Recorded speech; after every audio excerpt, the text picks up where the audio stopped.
Of what? Of the war. They want you to talk about your war. Oh, hell no. Hold on. He wants to videotaping you talking about the war. Back there on the wall, that piece of paper, where they put that right up, but they ain't got half, but, Betty we showed read- us that. We read this when we were over at Betty's house. yeah, Didn't you tell me you served with Patton? huh? Didn't you tell me you served with Patton? Yeah,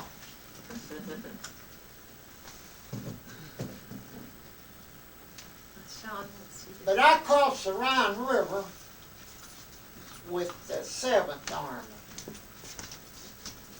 Patton went, after we broke that bulls and started making the main drive, while they sent us south, and Patton, he crossed it way north before we crossed it. Mayhagen Bridge. It was near Frankfurt. Yeah. I've got the picture of it over there. I was the first tank to cross the pontoon bridge on that. See, I drove an army leader, a colonel. He had an army. It had half a division, and then whatever other stuff they added to it, you know, like infantry and artillery and all that stuff that was other.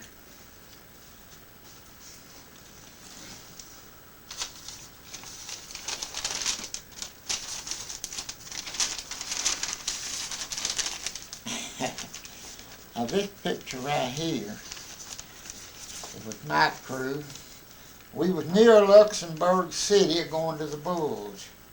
And let's see now, this little dude here was with me. That's me. I was the tank driver. See all my bags of loot I had there? I lost that. When I got that colonel killed in that tank, they blowed all that stuff off of there. And that was the boy that went plumb through with me. He got wounded when that colonel got killed. And that was Robinson, Gray. This one was a new one. I can't remember his name. Levine. That one I can't. Belcher. Now we was at that, stayed at that haystack 2 nights, but we slept in a barn. And here's the, you can see the gun off of that tank. I was the first tank to cross the Rhine River. They put a Jeep or 2 across there on that pontoon bridge. And I seen them building that pontoon bridge in a picture the other night. That same one. Yeah. Yeah, it's a, they show a lot On of a it. movie? Yeah. I guess I was the luckiest man that ever went through a war. Well, if you come out of it, you're pretty lucky. Well, I got a break. I didn't know it. I didn't want it. But see, they put me driving that task force leader, they call it. Well, he had an army. Sometimes the front would be 5 miles wide or something, you know, and he just went from place to place. And I've always give that credit to how I made it back. But I drove 3 different colonels. The first one I drove got relieved. And the next one I drove got killed. And the last one I had, he got wounded. I lost 3. But the war was over. He got wounded, but it didn't have to take him out of action. Yeah. But during that bulge, we went through Bastogne, and that was where the main fighting was, you know, in the town. And we went about, I'd say 10 or 15 miles past and went into a little old town. And that little old town, the street come around, and there's a big bluff on the upper side of it. And we went in, the colonel put up his headquarters in a house below that bluff.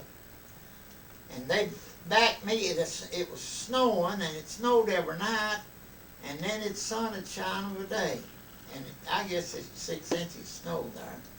And just a little trail back in between that building where the colonel had his headquarters set up in that bluff, and an old woodshed or something there. And them boys, they put him in there, carried his junk in the headquarters where he set at.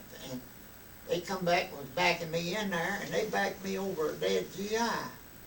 And he was an infantryman. And well, heck, I didn't know it. I couldn't see him in a little bit. A tank was sitting over him, and that his company commander, come out there, and I was the maddest man I ever seen about being backed over. I said, well, I never see that man. I don't guess them other boys did either. I said, they motioned me in here. But the next day, we had a house right next to where the colonel had his set up. We had our bedroom and everything in the floor. And there were people living in it. And long in the evening, the next day, they got to saying the Germans are coming back, the Germans are coming back. We just laughed it off, you know. That Jew could speak French or anything, and we could get all the information through that Jew, you know. He'd talk to them, and then he'd tell us what they're talking about. And we thought, well, there ain't nothing to that. And wasn't long till got orders to get ready to move out, and we moved. The army come by us, they just a string of tanks, mile long, you know, come right back by us. And they got up there and got turned back. I mean, the Germans had moved them back. And we went back about, I'd say 6-7 miles. But when we come in behind all that column of tanks, well, the artillery, they went throwing it around us in the back, in the back tank, you know. And but we come on back about 4 or 5 miles, and he said his headquarters wasn't no buildings to stand in. He said his headquarters up in a barn, and it was a goat barn. Well, I pulled the tank up, got it to where he close as could to it, and he had a little better place than we did. They had some kind of a good, maybe they had just corn in it or something. But me and the other boys was in it where them goats laid. And we wasn't there but a night or two till they shelled that barn, shelled us. And they killed some goats and killed 2 or 3 GIs outside. Never did even wake me up. I dug down that goat manure, covered my sack up, my sleeping bag, and I could zip it up, you know, just my nose stick out. But every 2 hours, I had to get up and move that tank and let it run a while. It either wouldn't start, it'd be froze to the ground. Frozen in. And of course, that's when I found out that they killed them boys there. But I stayed there in that place for 17 nights and days. And I was at the front one time. And the front, as we come back out there, they spread out, you know, and the front was, it must have been 2 or 3 miles wide there. They had everything, infantry, tanks, tank destroyers, artillery, mortars, and everything. They just set up the front, you know, and it's the edge of woods, big woods. And, I always get mixed up, but we was run out of there. I mean, we moved out of there about, it was 17 days by the time we went in that barn. And we went back through where we'd been run out of, you know, and come back and buy that place. And we stopped there where they picked that boy up and throwed him up in a woodshed. And we stopped and looked at him. And he was just as white as your shirt. Now, he'd been laying there froze for that long. Is this one you run over? Huh? Is this the one you'd run over? Or? Yeah, but he was already dead. He's Yeah. laying there. Yeah. And they picked him up after that and put him in that woodshed. But where that front was there, them tanks, they sat back in the woods of a day, and at night they'd pull up the top of that hill. And they said that the Germans had attacked our infantry, and they said they just covered the ground with them there before we moved back out of there. But when we moved out of there, the bulls, when we started, in 5 or 6 days, hell, always out of it, and had it everything knocked out, cleared. But I've seen infantry come for maybe, they just be 3 abreast with their guns and everything, and maybe come for an hour, hour and a half at a time, you know, going on past us, going on to the front. But that's where I had the advantage was, you know, I don't know how them people ever stood that 25 below zero up there and during that time. But they had froze feet and everything.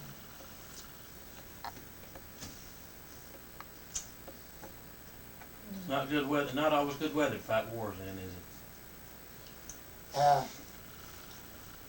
This war we're fighting now, though, is different.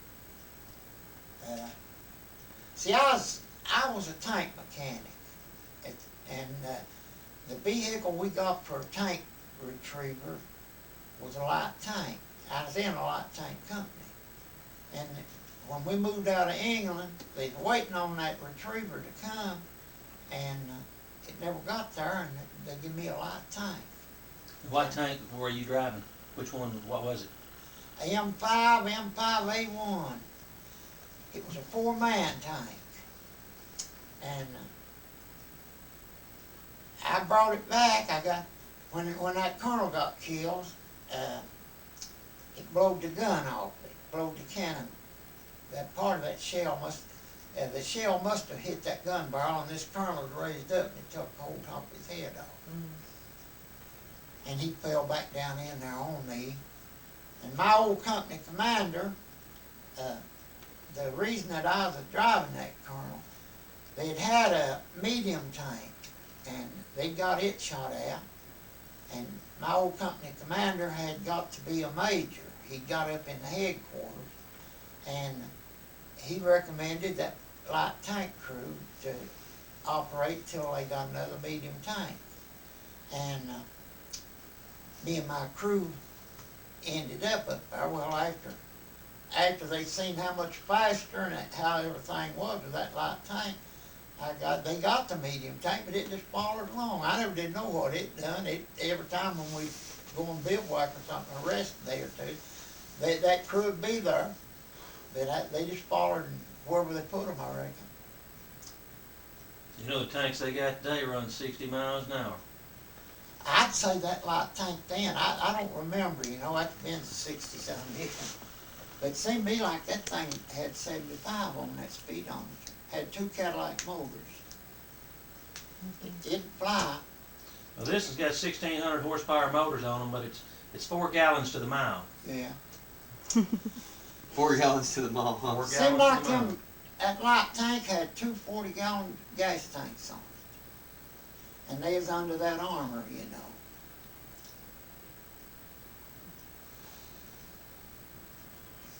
Did you ever go over towards Stuttgart? I, Her dad's working in Stuttgart. Were you ever in that area? Her dad's working over in Stuttgart over there. He just got taken over there. He works for Mercedes over there, and he's working over at Stuttgart, Germany. Sindelfingen. I can't remember ever being in, Stuttgart. yeah. Did you see Patton? Never did see Patton. Saw Eisenhower. You did? When Yeah. you were in Europe, you saw Eisenhower? Yeah, Oh, okay. yeah. Yeah, all these fellas around here, they'd see Patton in them hedgerows and this, that, and the other. Damn if I ever did see him. And I had a plow on my tank to plow them hedgerows till the other tanks, being maintenance, you know, I'd go through first and then they'd turn the tanks through. And then maybe they'd be 2 acres in a place fenced off, and them hedgerows with just growed up dirt and rock and bushes. But they couldn't get to them if they wasn't a path bush there. And with that maintenance tank, well, I was one to push a hole and then let the company through. You served as a bulldozer, didn't you? Yeah. I like that maintenance though. When motor sergeant and had in my tank, I was tank mechanic and a motor sergeant, and we had the gun repairman and the radio repairman. It was all repair crew, and that's the way we. Of course, the motor sergeant had to go on an old half track and take the rest of the maintenance crew. But I was always wanting to get back in that maintenance, but they never would let me go. Help me with our war was over.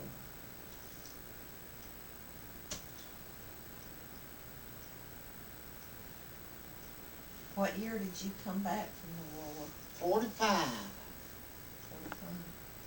I had enough, after the Jap War was over, I had 83 points. And see, they drafted Bill, their older brother, in Ohio, and Pete was already in there. And I was driving a truck for Hack Ours, his daddy, this big real estate man here, and supplying all these mines. And he got me deferred. I wasn't going to have to go. And after they drafted Bill, well, I got all tore up about them being in there and me not. And Bergen was over the draft board in Jacksboro. And he was over Social Security, and his office was in Knox. Yeah. And after they drafted Bill, well, I decided I was going to go. And I went down there and asked him what would be the advantage in me of volunteering going. Oh, hell, you ain't going. John Hart got you deferred.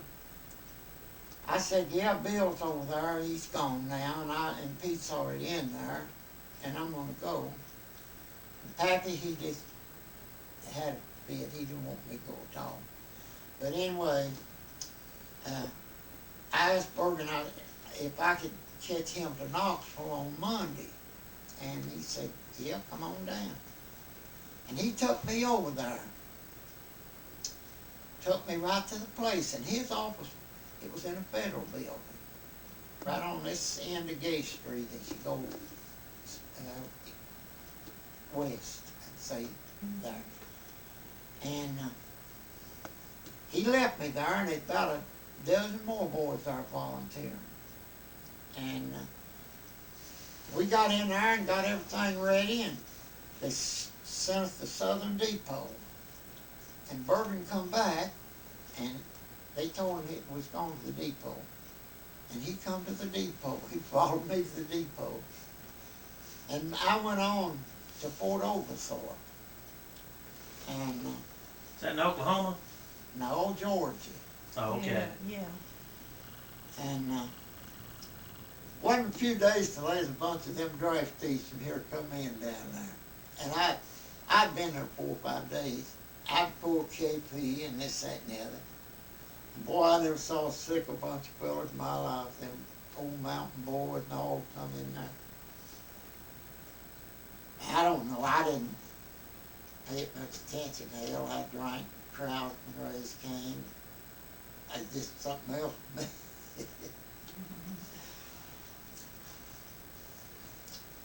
So You just want something to drink? I've got little Cokes. Oh, I'll get something to drink there. Back in the kitchen room. Oh. I can go pretty good. Yeah, that's a Bronze Star Medal tank driver, certificate of merit as a tank mechanic.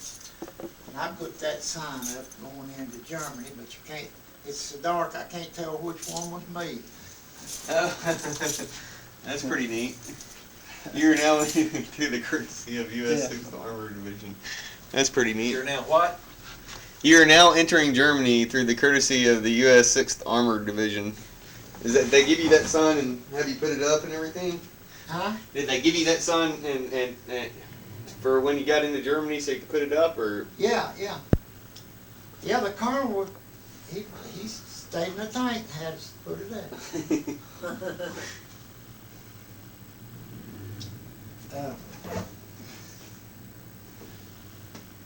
I've got more pictures and stuff like that.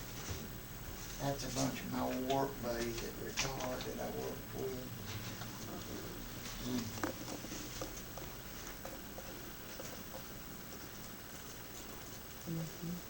I see that Jew.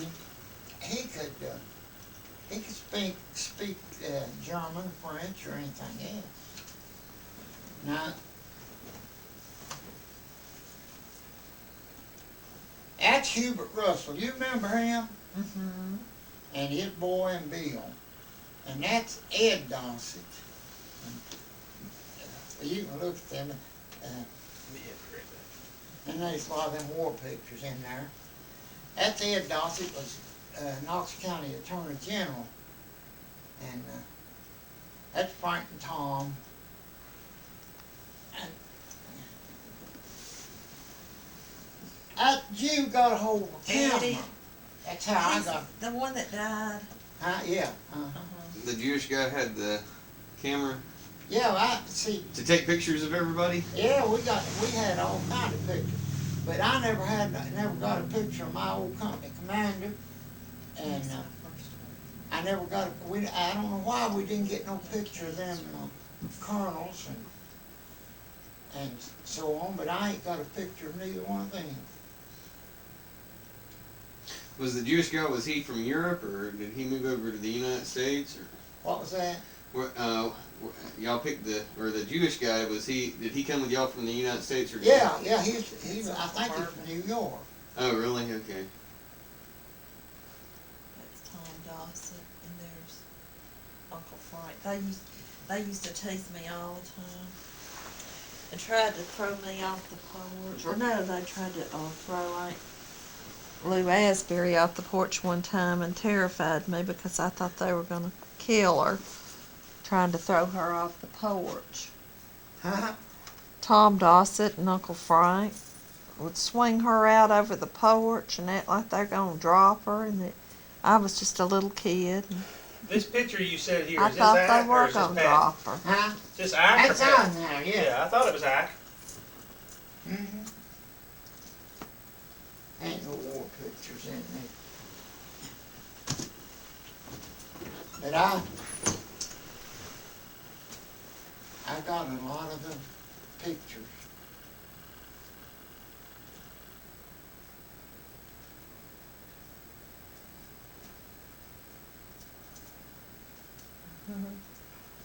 I think Tom calls Nanny every once in a while. He was here when Pete was dead. I guess I didn't see him. He doesn't still practice law, does he?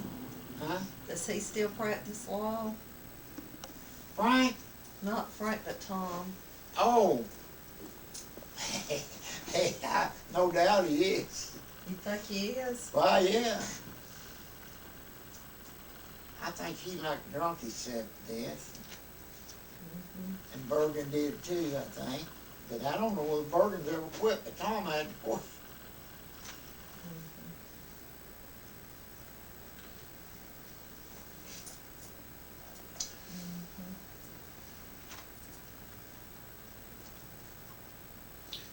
Now who is Tom? Is that whose son is that? Bergen's Uncle Bergen's son. He had a son named Bergen and a son named Tom. Oh, okay. And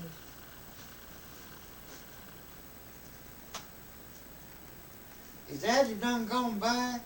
she didn't come. Oh. She would, if she could have seen you last time, she would have been here to see you. We came by. Yeah, You must have been out I wasn't gone 15 minutes. You must have been out for lunch or something. It was That's raining what I- and That's what I done.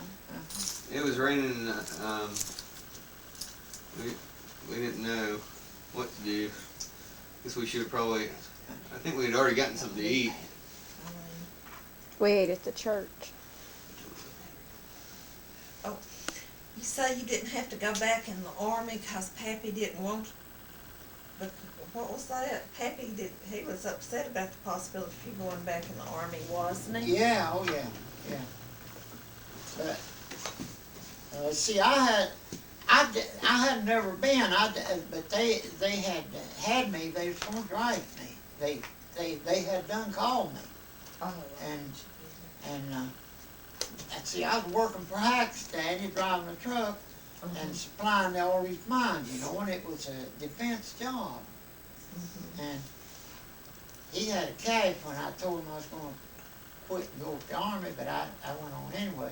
Oh, And then I was in there 6 weeks and I got a furlough, a 15-day furlough, and I come back and I helped Hack's daddy, you know where the real estate and all that place is, down on the 4-lane, between here and Jacksonville. He owns everything in this country. Guess he's the richest man in the state. And I helped his daddy move. They had a bootleg joint up here on the, as you go towards Jellicoe, and they lived over it. And he bought that place down there, farm and all. It went plumb back out where the graveyard is, you know, on well, it was the lap place is where all that was. And you remember going to Dossett Lane crossing that railroad bridge and going on over Bergen's house there? yes, That's where that graveyard is down there, Memorial Garden. And Hack's daddy bought that, and bought that, oh, they must have been a 50 or 75 acre farm in there. And then that tourist court there, it was a tourist court at that time. Colonial Cottages was the name of it. You maybe could remember it.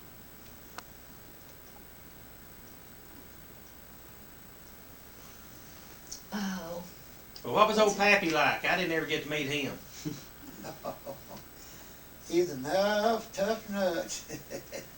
he had to be to deal with you and Uncle Pete and Uncle Bill. Yeah, he was a rough nut, Pappy was. He killed his brother-in-law when he was, I guess he's in his 20s. He had a family though. And sister said he didn't scout that long, but I always, all my life, I always heard that he scouted for 12 years before they ever got him. And they got him in Oklahoma. But that was in self-defense, wasn't it? Well, supposed to have been, see his daddy and his father-in-law and his brother-in-law, it happened out there on old Chambers place out there from Mount Zion Church, back, you know, Grandpa Allen place. You may have been out in there during your lifetime. And the Pappy lived there at Toe String, and he come in and some of them told him about some threats they'd made about him or something, you know, and probably he may have been a drinker. He was all of them years. And he went out there and he shot him off the horse with a shotgun. And they had him, he claimed they had him about off of the horse when he shot him. But he got 12 years out of it when they caught him. And Uncle Hugh, that old man over there, rode a horse to Nashville and got the governor to commute the sentence, and they said it broke them all up to get him out of the penitentiary. So he actually served time? He served a year. Oh, okay. He said that the year he pulled in the penitentiary was just a picnic to being on the scout. Well, was that over his first wife? It was something about his first wife? It was about his, somehow or another, they was gonna take his kids or something. They come and told him that evening, and they told Pappy, and then that's how come him out there. He went out there. Well, that must have went out there to kill him anyway.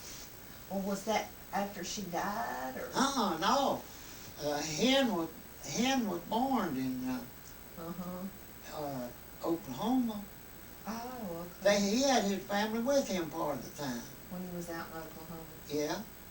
And I think he got some kind of trouble in Oklahoma, and he sent them back.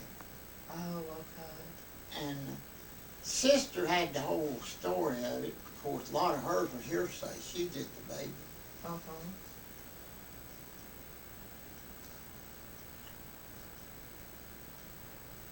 But he must have settled down a little bit when he got a little older. Did he ever settle down?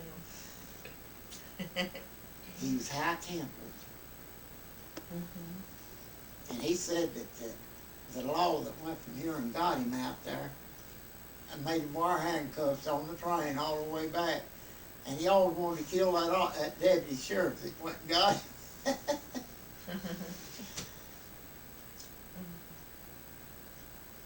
See, Pappy had a good education. Very few people had it. Uncle Hughes had an education. He was a school teacher. But them girls, you know, I don't think they had but very little education. Mhm. And I don't think Uncle Bill had much education. Mhm. And Mama said he was the smartest man in Campbell County. They gave the literacy test and he must have done real well on it.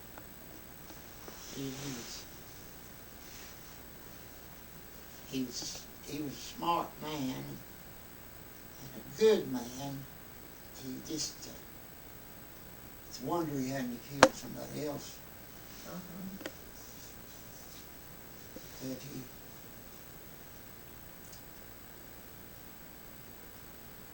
he was honest, truthful,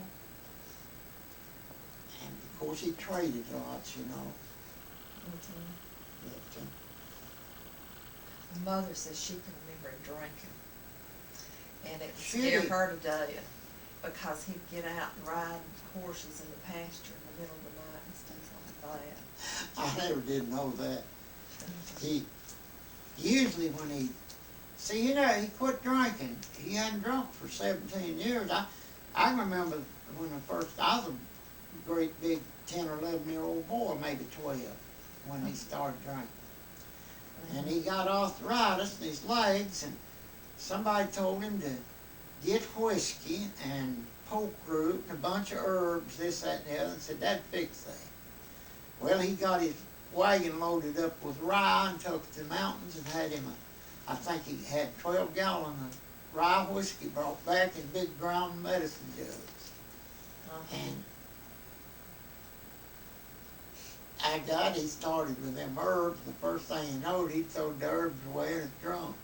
And he laid around there, he like died, and Bergen and Jeff, Bergen come out there and they got him and they took him to the doctor and finally got him off that whiskey. But you know, he never did get out of the way of drinking no more. He drank, but he never did, he never did get mean and all. But he was mean that time, they couldn't do nothing with him. He'd go out to the smokehouse. Of course, we kill 7 or 8 hogs every year. And he'd go out there and slice that ham off and take a stick, hold it over the open fire, and he'd eat that ham meat. Y'all used to have to sleep out in the bunkhouse, the guys did, didn't you? Huh? Didn't y'all have a separate, like, bunkhouse that Me y'all and slept? Pete stayed in the coal house where it was, and we slept in it in the summer. Oh, okay. Just in the summertime. Yeah, we couldn't stand it in the winter. I don't know how we stood it in as much far as we had.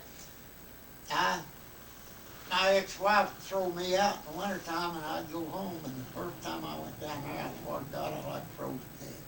My mother, she had that old grate, you know, and she slept in the bedroom, had an electric blanket, and I was in that front room, and I swear I had to get up and go out and start my car at night to get warm. Oh, yeah, it was cold. Mhm. Yeah. Hard to heat an old house like that, wasn't it?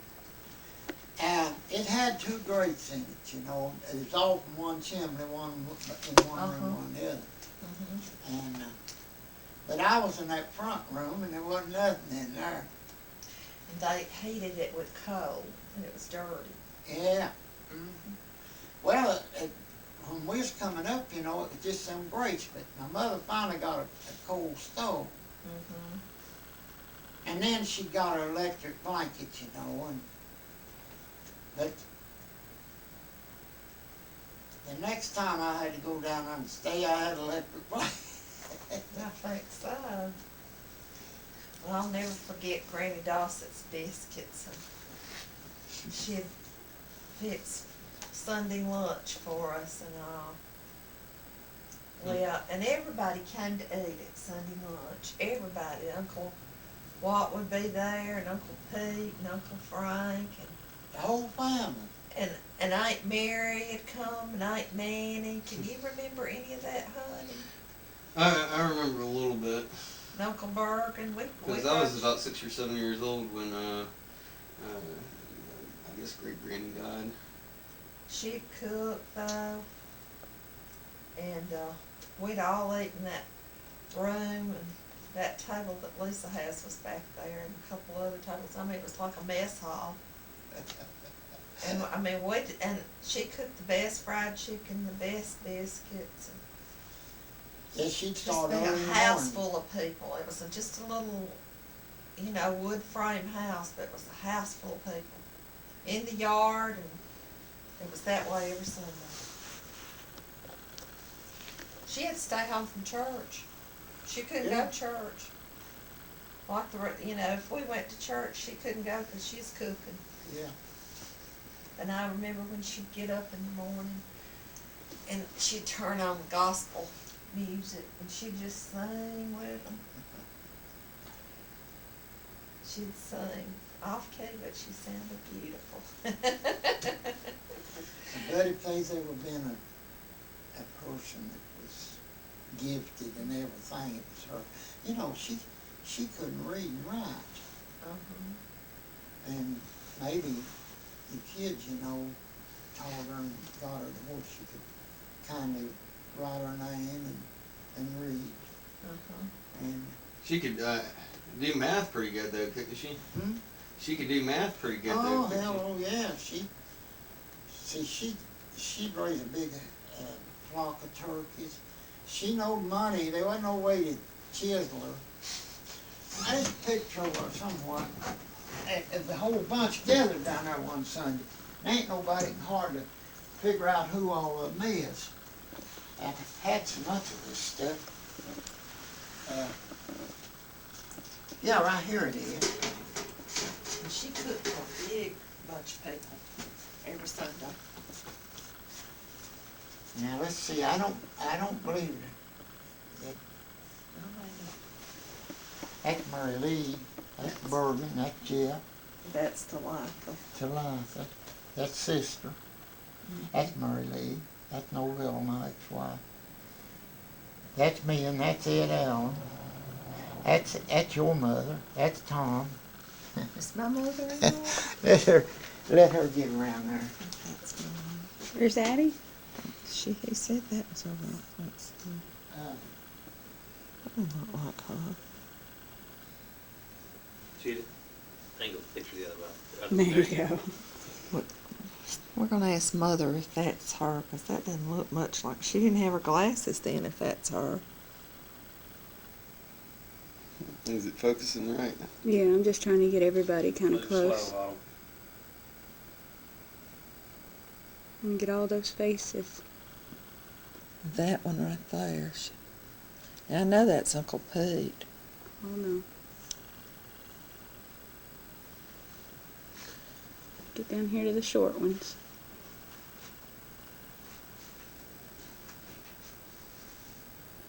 Is that everybody? Yeah. Mm-hmm. Blues them killed. And that's that and the other. I can remember them just same as it used to. And these old boys I worked with down there for 26 years.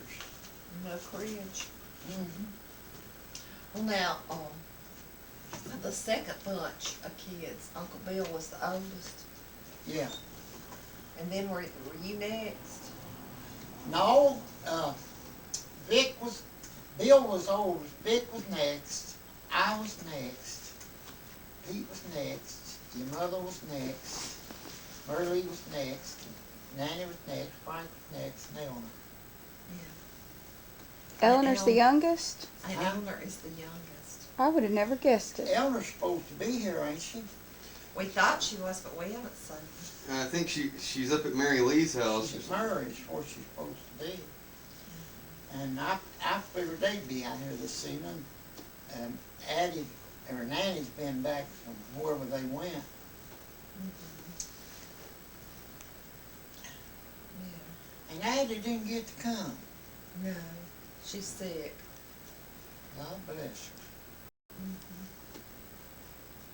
And Mary Lee, God bless her. She's so, now she fell another time or two. Oh, really? And she's got to go in the hospital and stay 10 days. And then they're going to think about doing surgery on that other leg. Uh-huh. And I don't know, but I called her the other night, and I bet you she talked an hour. And I can't hear her, you know, and I got after her to start with. I said, now, I called her, and I said, now, you're going to have to talk up, I can't hear you. And she talked, I could hear her, and by golly, she talked for an hour. She had to go to the bathroom, she said. But she does all the time. Is Vic still wanting to move back up here? Supposed to have an application in over there somewhere in Knoxville. Oh, really? Okay. Yeah. Well, Mama will be moving up here before too long, huh? no, she won't ever leave Thomas. She'd move if Thomas would come. Did Thomas come? No, he wouldn't come without Mother. Two of them got to be together.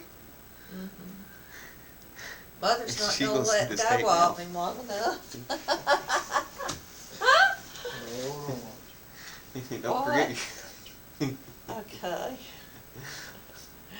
Oh my goodness. boy, Bill and Addie, that's a good pair, wasn't Yeah. it? Murray and Paul Terry. Did Pawpaw ever tell you about him being in the war at all, or No, he didn't ever talk He about just, he didn't want to talk about it. it? He talked about it a little bit his last few years. Uh-huh. Pete got where he talked Yeah. a lot about it. What did he say? Did he tell you? Hell, he flew 27 missions over Germany. Oh, Wow. my goodness. Who is this? Pete, the one that Yeah. died here lately. Uh-huh. Was he in a bomber or a fighter? Bomber. He was a tail gunner. Wow. He was a, That's one of the least favorite jobs in the entire war. huh? That's one of the least favorite jobs in the entire war. I believe this is, yeah. One of the most dangerous. Here's his Army record.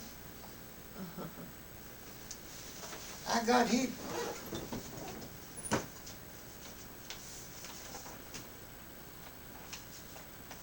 Wait a minute, let me look at Now, it. Pete's one fooled around and drunk till, you know, that he just, Uh-huh. but I think it'd been 7 or 10 years since he drank any. He was a member of Alcoholics Anonymous. Yeah, 2 hours, I think. he was in the school. He got teaching it. Yeah.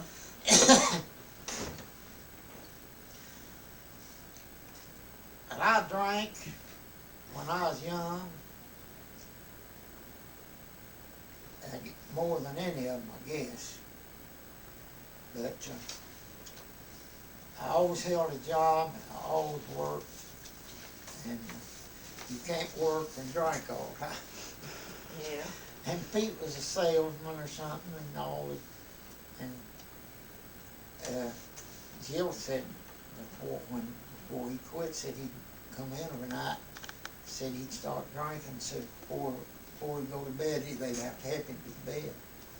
Mm. And then, I don't know what, something happened. He got some kind of difficulty driving or something, maybe, I don't know. I never did make straight of it. But anyway, they made him get in that school, I think. Mhm. But he never would tell that either. Mhm. But he quit.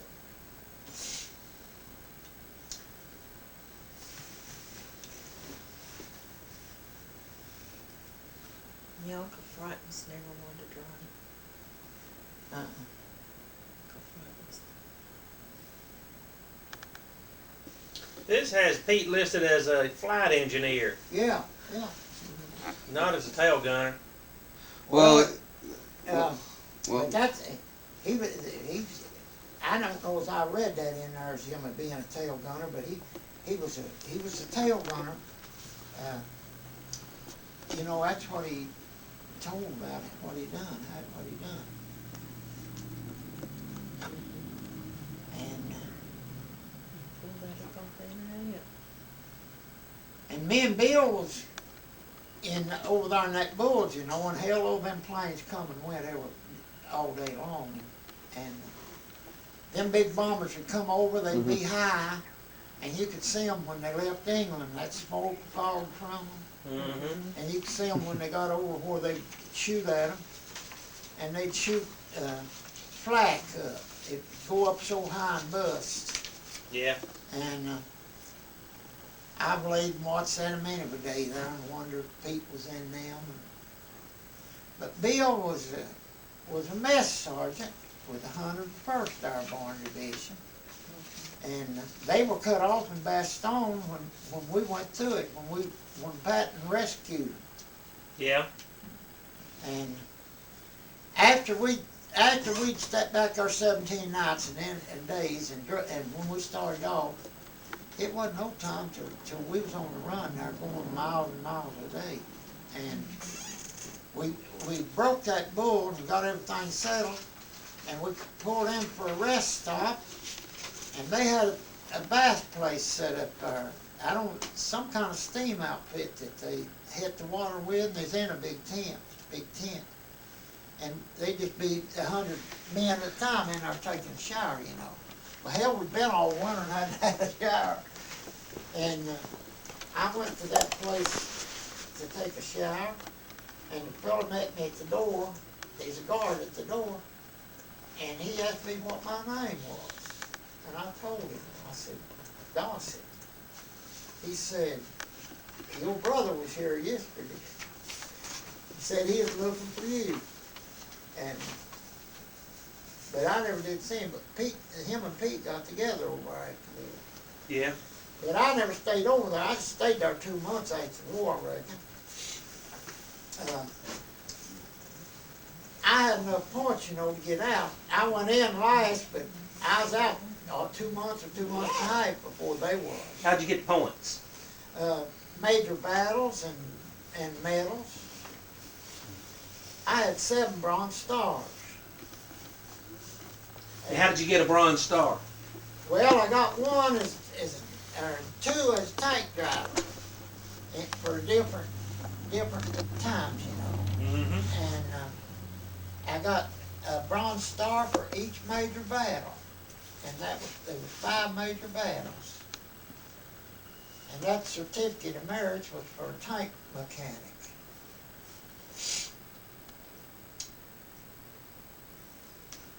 Wasn't the Battle of the Bulge the last of the major battles? No, the push on Germany. See, when we come back down in Germany, and I can't remember them towns and all, but anyway, before we crossed the Rhine River, we pulled back and pulled south, and we joined the 7th Army, the 6th Armored Division did. It was the last major battle in France, though, wasn't it? And the The German army Bulge? pulled, Battle of the Bulge, and the German army Yeah. pulled back out. Yeah. You ran them out of France, basically, there. Yeah. Oh hell, the first day I was over in battle, and we went 3 days and nights. And we was near Brest Peninsula. We surrounded Brest, and it was, we really went there when we got started. That was 20 days after D-Day, the first day I went in battle.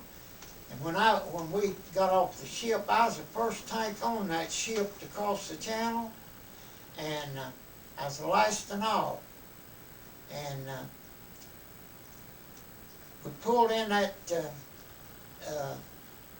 Omaha Beach. We pulled in there in the evening, and you could still see GIs floating in the water. You could see them flagpoles, them ships sunk, and you could still hear the artillery.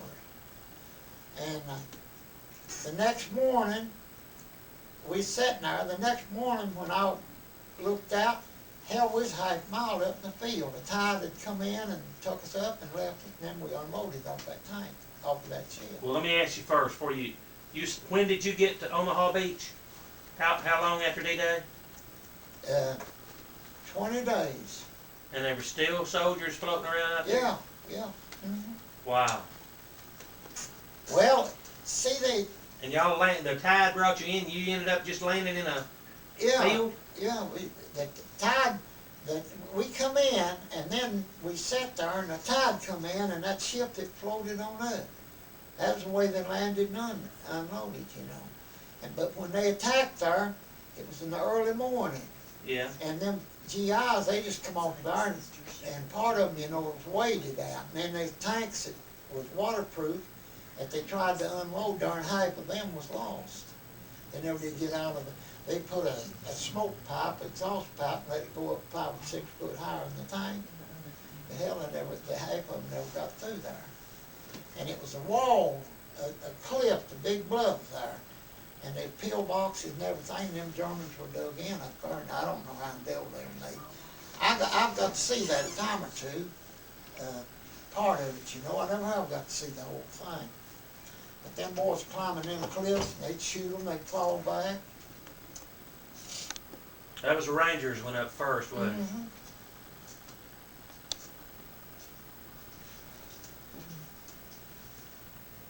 Yeah, that was pretty rough going right there. Yeah, Then your first part of battle was 20 days after that, you after said? D-Day, yeah.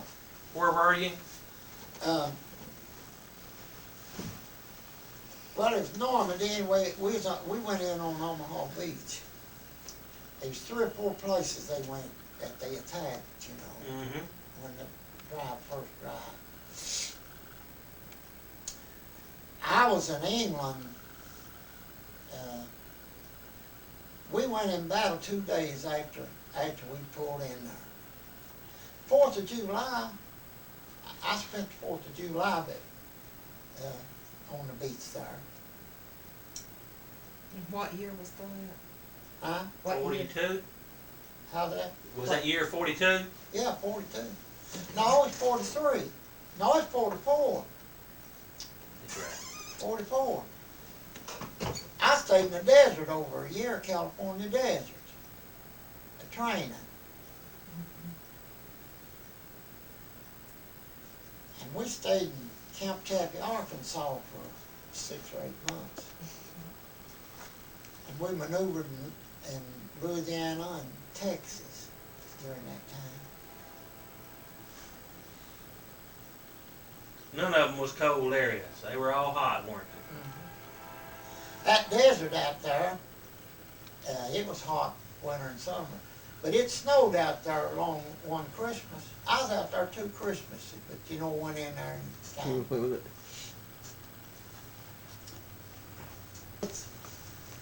it's on that little card up there Okay. in that picture. Yeah, I remember seeing that. Yeah, the 5 major battles. See that little? Yeah, Normandy, northern France, Rhineland, Central Europe, and Ardennes. 5 major battles. Yeah.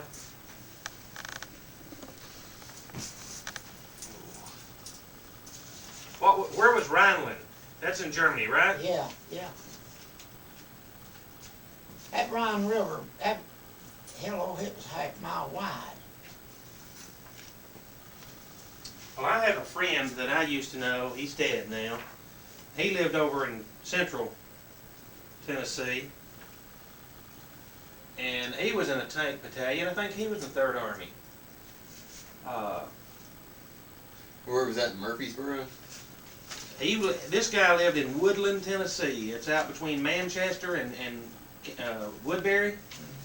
His name was Ordette Higgins. And he was a tank driver. He said he remembered going into, wasn't Auschwitz, but it was one of the concentration camps. And he said they didn't even know those things existed. Buchenwald, the 6th Armored Division surrounded Buchenwald Prison. I've got a bunch of pictures of that. Well, it's just like a hog block where hogs. He said they were still burning the bodies Yeah, when Yeah. he got there. they had they burned in a big furnace, but the way it was fixed.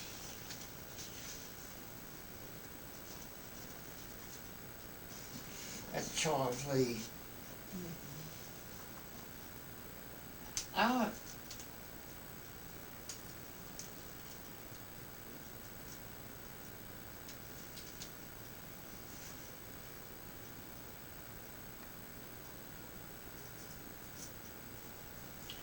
Now right here, that's my tank crew outside of the colonel. That's an old man, Joe Bailey. He was in there, and they was gonna let him out, at a certain age, and it come time for us to go over, and they shipped him on over, and he drove a kitchen truck. Yeah, I've got pictures of that somewhere.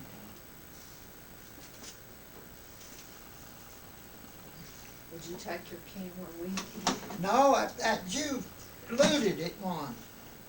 Oh, okay.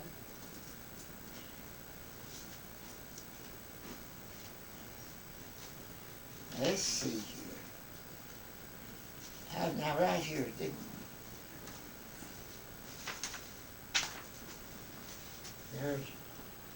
that's that haystack I stayed in.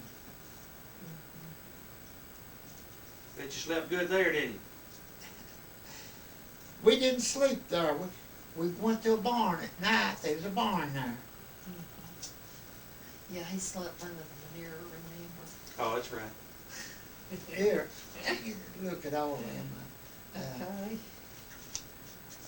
But I've got pictures of the prison. Too.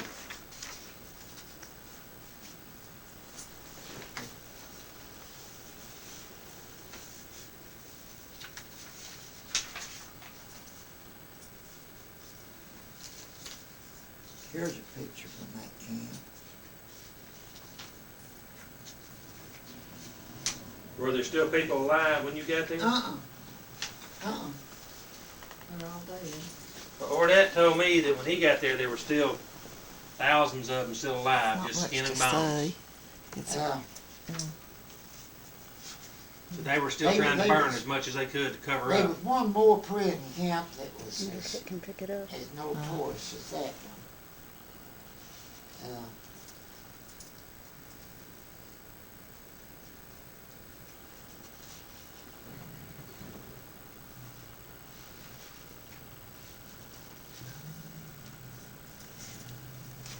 I need to get that thing down the road.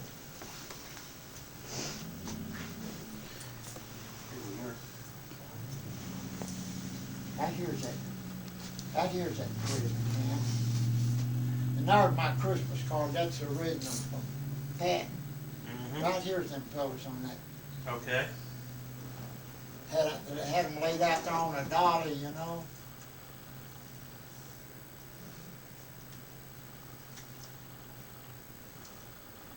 My goodness. And I had the picture of that darn furnace and stuff. I've got I don't know whether you could get them things developed now or not. I've got them films where they little old celluloid things, The negatives, or huh? the negatives. Yeah.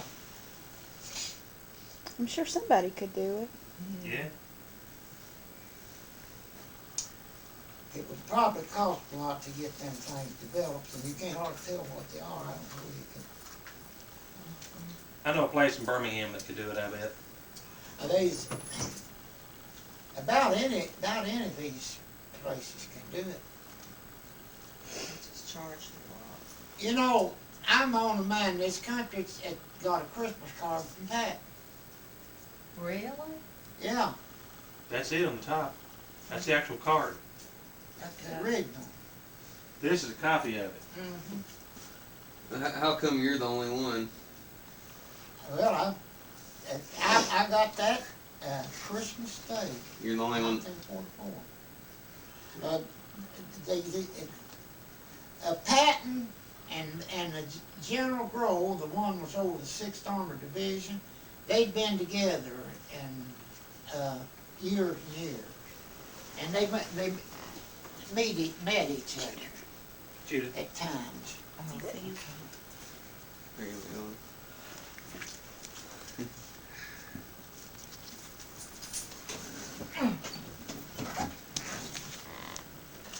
Somewhere on one of the ends. How long, when y'all pushed up to Baton, how long did it take to get there? To what? To Baton, was it Baton? You mean at the peninsula? Yeah. From England, we was in Southampton, and we left there in the morning, and we got in there in the evening, early in the morning. They bombed Southampton there a time or two while we was loading. No, I'm not talking about that in England. I'm talking about, wasn't there a battle at Baton? It wouldn't have been there, that'd have been in the Pacific. Never, it wasn't. Battle of the Bulge, I guess is what I'm thinking of. Yeah.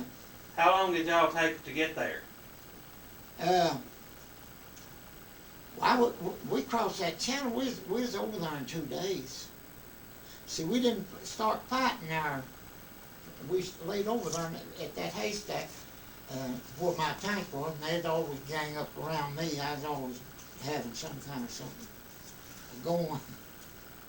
And we pulled around there. We was there 2 days before we marched and went through Bastogne.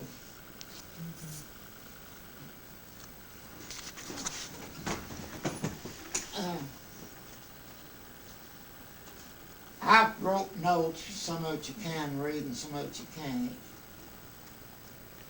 That's where my colonel was killed, Bedford M. Forrest. And I drove him 10 miles before I knew he was dead, trying to get him back to Meadows. I made a little notes in that, and I can't write much yet, but I couldn't write much Writer. then, but I can read it. And, but this is the whole history. And my whole tank crew that I started, the first fellow that I drove the tank for was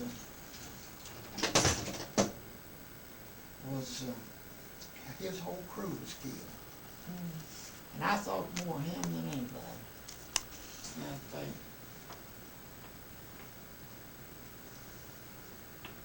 Now this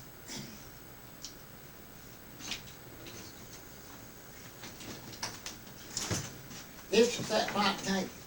I was supposed to be driving. I'd raise Kane to get back to drive him after they sent me to headquarters.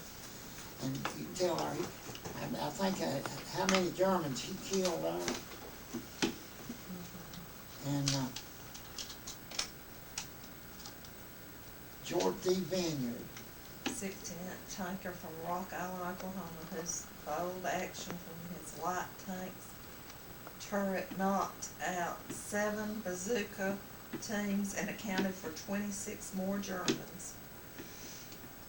And that's my old company commander there. It's where he made such a headway.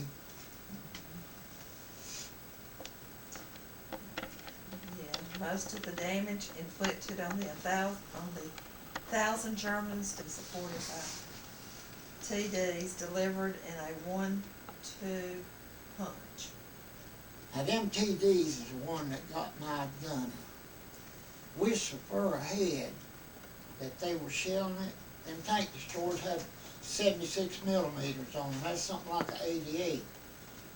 And they had them shelling that town, and my gunner was out looting a wagon, and he'd handed me in 2 little old 32 French automatics. And he went back to that wagon, and that shell come in, and that's what got his leg. But that was from the fire got him.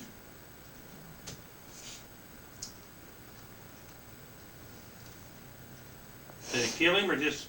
No, I just pulled his leg off. Right along, got him along here above the knee. Y'all got him back to a medic?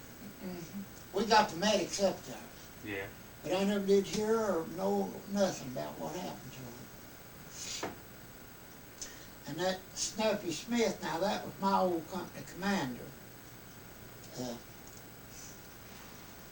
I was under one, I forget what his name was, but he's a Yankee.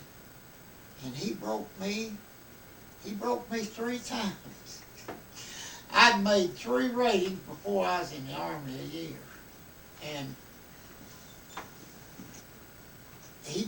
the last rating I made, this Snuffy Smith, he just come in, the meanest little old man I ever seen, but he took care of me. And he called me in the order room and was going to give me that rating. And we was in the desert. He said, "Now, Dossett," said, "I'm giving you this damn rating." And he said, I ain't gonna break you. Said, "The first time you screw up," said, "I'm gonna kick your goddamn ass." I'll try to get the way it says, "I'm gonna kick your goddamn ass." And I couldn't get no after. See, I was a tank mechanic, and I was the last down.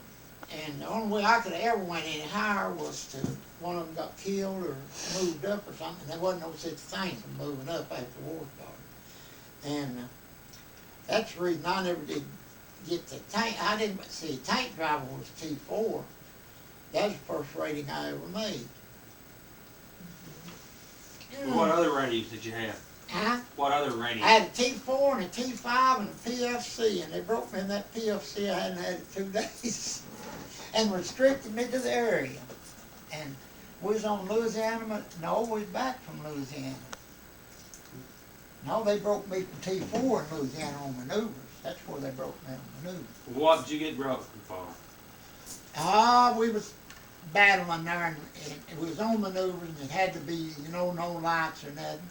And we was having a crop game. We had 2 pup tents stretched out a long ways, and we was having a crop game, and we had a Jew in there, and every time he'd make a point, he stuttered, we'd cut the light off, and they got the Raising Cane there, and they come out there and got us.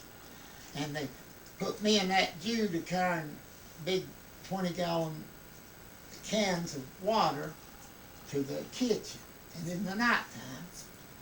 And we went right by the company commander's tent, and there was a stump hole there, and I walked that Jew into that stump hole and turned that can of water loose on him, and it drowned him, and he went to holler, and that darn company commander come out there. And they broke me, and they put us in a hole. They called it 6 by 6, and we dug there all day. We was down here deep, me and that Jew, and but he didn't have no rating.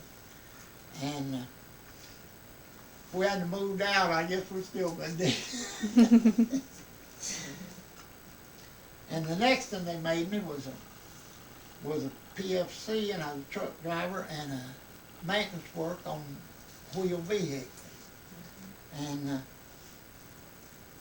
I kept that about 2 days, and that was after we come back from maneuvers, and I was fixing to go over the hill, and I'd made a hit shooting craps down while I was on maneuvers. I had $500 or $600. And I had in my mind I was going over the hill. They broke me and everything. And I come out the gate to go over the hill, and I didn't have no pace, and they wouldn't let me out. If I'd have got out of there, I'd have went over the hill. I don't know where the hell I went. Well, I don't know. I got that new company commander. So Matthew Smith wasn't the man for you. Yeah, he was the man. That was the man that was so good to me. He's one that brought me to headquarters to drive that, start me driving them Cardinals, you know. The guy with the leg that you didn't find anything about, what was his name? What was that? The guy who lost his leg? Jim Anderson. Jim Anderson. Where was he from? Tell you the truth, I don't know. Do you remember anything else about him? Never could hear anything about him. Well, What year was that when he lost his leg? what year? What, when he lost his leg? Mm-hmm. 44. See, we was all in the war in 44. Yeah. Fighting in 44. Mm-hmm. June the 6th. You know where that was? Armor Corps. That's where that my outfit done all that killing. It's in that little book. Well, I guess we ought to go. Alright, y'all gonna head back or whatever? Yeah, are you gonna go through Knoxville? I don't know if we'll be going through Knoxville or not. Is that out of your way? Going through Knoxville? You know, I lost my hearing Kinda. in the Army. That was how I lost my hearing. We might From stay all around those here for a few bombs? minutes. My shells and stuff. We might stay around here for a few minutes. Pawpaw was like that. He could barely hear because of gunshots and stuff, couldn't he? Didn't he say that? I'm not sure, but I'm sure that had something to do with it. But he was the first one to get a Bronze Star after the war. There was a division commander. And how many Bronze Stars did you have? Huh? How many did you get? I had 7. 5 for battles and 2 for tank driver. In 2 places, 2 in headquarters company and company D. That old book's about shot, ain't it? Yeah, it'd be good to have a copy of it.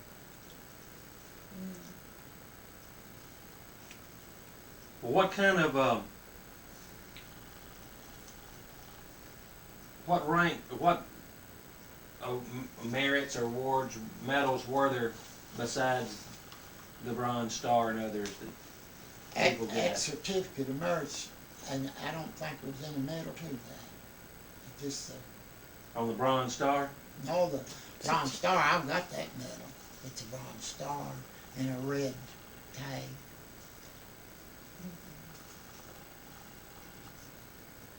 Did you wear it any? Never did. It don't work. Do you ever see people wear it? Oh yeah, yeah. A lot of them does. These fellas that go to these funerals and stuff, you know. I've got that darn thing. And here's the good conduct medal. How in the world did you get that? I don't know, but I got it. You must have lost in a craps game to somebody that needed some, that could give you a good conduct medal. There's the tank thing. It's getting cankered now.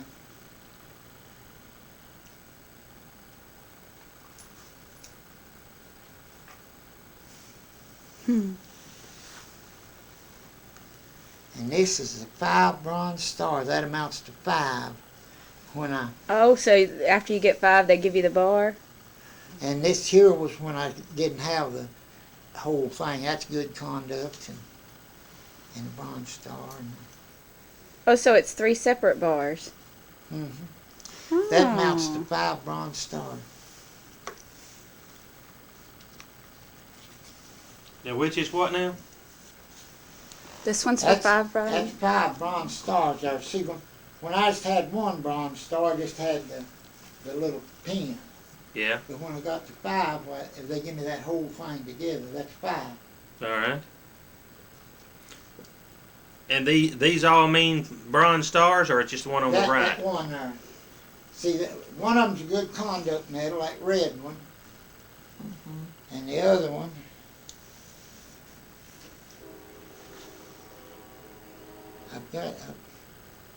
I've got a medal here, but I don't know what bill that is. It matches that one. Efficiency, honor, and Yeah. fidelity.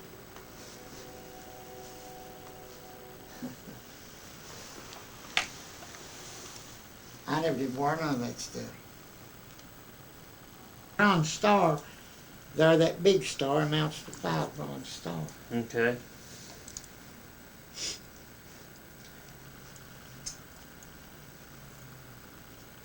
My life to have a job and do something, I have to know how to work and to have a trade.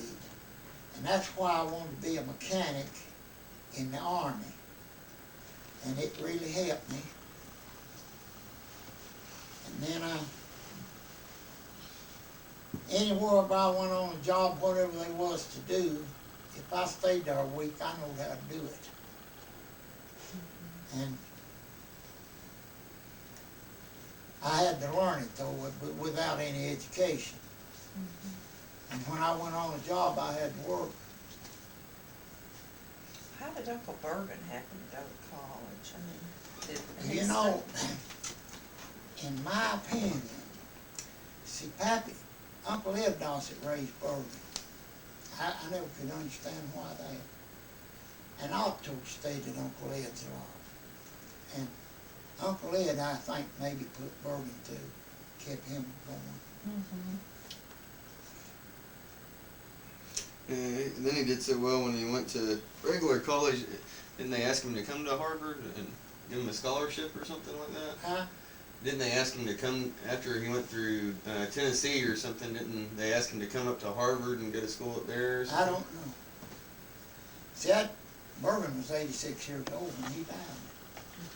Thomas, you know, I, 96. Sean, you know, I saw a guy about a month or so ago in the shoe store that knew him. Oh, really? Yeah, I sell shoes at a shoe store in Birmingham there, and it was right after we were up here last, and it was the next weekend, and another guy there was waiting on him, and found out he was from East Tennessee, and this guy teaches up there now, and he was a student when Bergen was a president there. Yeah? And I said, well, my mother-in-law's brother used to be the president of that school. He said, well, what's his name? I said, Dossett. He said, oh yeah, I knew Bergman. Said, he was the most strict guy I've ever known in my life. He told about the time that he and his girlfriend, who's now his wife, they were sitting out in the car. So they wasn't doing anything. They'd been studying together. And they were sitting in a car, and it was about 5 minutes after 10. And at 10 o'clock, you're supposed to have lights out and be in your dorm. He walked by and he had a cane or an umbrella or something. He tapped on the window and told them, said, y'all need to be in your dorms. And made them get out of the car and go get in their dorms then. At 10 o'clock at night, he's out patrolling. Yeah. Bergen, there wasn't never a better man than Bergen. He was good to everybody, had more friends. See, Bergen, he ran for governor once Yeah. and got the biggest statewide vote that anybody ever got. But when they got to Shelby County, Crump, ruled the whole state. And that's where Bergen lost the governor. And then Prentice Cooper run, Jim Cooper's daddy, and Bergen was his state campaign manager. Well, that put Bergen in front for everything from that time on. And then Gordon Browning, I believe Gordon Browning gave him that job of education. And of course, Gordon Browning beat him, for governor. But they just served 2 years then. And after Cooper was elected and Bergen is his campaign manager, well, I was about 17 years old. And I quit school just down on the farm. And I said to myself, I can get a job with the state now, for I knew all the power Bergen had. And the State Highway Garage was right here where you turn up this way down there, where you turn up Prospect Street. Because they're putting a trailer and stuff in there now, where it was. And I walked from Toe String up there, went in, and old man George DeLapp and Larry Powers was over this whole, but they had 5 counties in a district, you know. And Larry Powers was over it, but George DeLapp was just the boss. And I walked in, and I knowed old man George, and I said, I need a job. Looked at me, he said, you're Dawson, ain't you? I said, yeah. He said, Brother Bergen. I said, yeah. Well, Larry was back in his office. He hollered for him to come out there. And he said, Larry, we've got a boy here who needs a job. He said, he's a Dawson. And Larry said, Bergen's brother? George said, yeah. He said, put him to work. And I went to work on the road, you know, pick the shovel or whatever it was. Boy, Pappy like to die. He's gonna kill Bergen if he didn't get me far, but I stayed out there 2 years and finally quit. I got a better job. But you know, I learned on heavy machinery and big trucks and everything. I got a good learning while I was out there on that road. And then, that's what I was doing when I went to the Army. I was driving a truck for Hack's daddy, Hack's daddy. And I don't know, and when I went in the Army, well, it was a new division being formed. The camp wasn't even built there in Fort Smith, out from Fort Smith. And just a mud hole. Well, they bring them in, you know, as they get draftees, and I was one of the first ones that got in there. There's 4 or 5 went in that company, and then they just kept building up. But they started me out driving a big truck car and something, and most of my time in the Army, I never did soldier but 6 weeks, learn how to march and this, that, and the other. I was always on some kind of job. And, but anything I ever went, I had sense enough to know I had to learn to do something or I'd have a heck of a hard time. Mm-hmm. And I worked 2 years on the state highway as a laborer, and that, every job I've ever had since that, been skilled labor. And hell, they took me in Oak Ridge and they couldn't even clear me, and I don't know what I'd ever done. But and that was the best thing ever happened to me. They couldn't put me down in the plant. They put me in an outside building, and I was the only outside machinist in there. And they'd been sending fellows to work, you know, when something broke down or something. And I went in there, and they had a bunch of old pumps and mills and all kind of mechanical stuff. They took me in a little old room there, and the old man was an engineer, and he chewed a cigar. He didn't smoke it, he chewed it, and he had a mustache. And he showed me that little old mill, and there was a pile of screens there, a wheelbarrow full, and blades and everything, where they'd work chains and everything else, and they couldn't get that thing to work. And he told me, he said, we've got a job here, said, don't know whether they'll ever work or not. Said, there ain't nobody been able to get it to work yet. He asked me, he said, you think you can do anything with it? I said, I don't know, but I'll damn sure try. And he left me with it, and they left the operator. The operator stayed with me all the time. And I tore that thing down, and I looked at them blades, and it was about 12 or 13 inches diameter around, you know. And the blades it was about 24 inches wide, and them blades, there were 4 blades on it, and they laid angle ways across, and then the next one laid the other angle, you know, one angle, 4.